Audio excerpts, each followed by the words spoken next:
my friend, when we play a D flat diminished, we are going to put a first finger on the C string and then put a secondary finger on the A string. Leave the other two strings, the E and the C, open. Woo!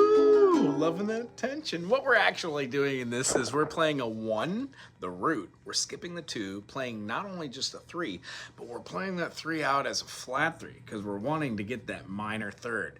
When we play that 4th tone, we're skipping it, we're going to the 5th, and we're flattening that as well, meaning we're going to have a 1, flat 3, flat 5.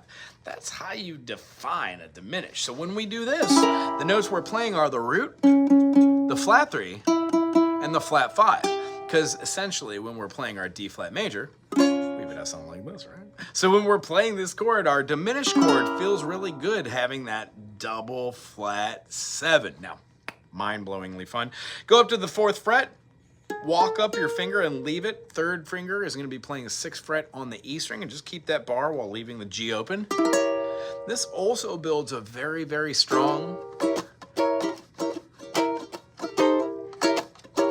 flat diminished 7. And then lastly, it's interesting to say this. Only C and C sharp really have intriguing diminished chords. Everything else is kind of the same thing. So if you play a diminished here,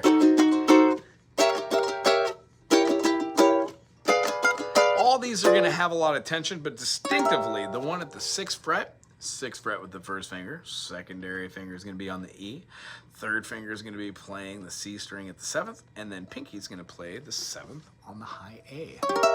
This chord, wonderful. Go up in minor thirds. You're still going to get tension builders. However, when you play chords like this, you can move them anywhere on the fretboard. The whole kind of purpose of a diminished chord is to give a feeling of intense tension. What happens in music is, at least in the Western era, there are a grouping of 7 notes. When we cut them in half, and have 5 on one side and 2 on the other, these 2 tend to be the notes that we add on to our triad. So a 6 chord would be the 1, 3, 5 plus a 6. If we wanted to have anything above our 6, we could do a flat 6, right? But if we did like a minor 7, that would lead to going above the octave. It feels tense.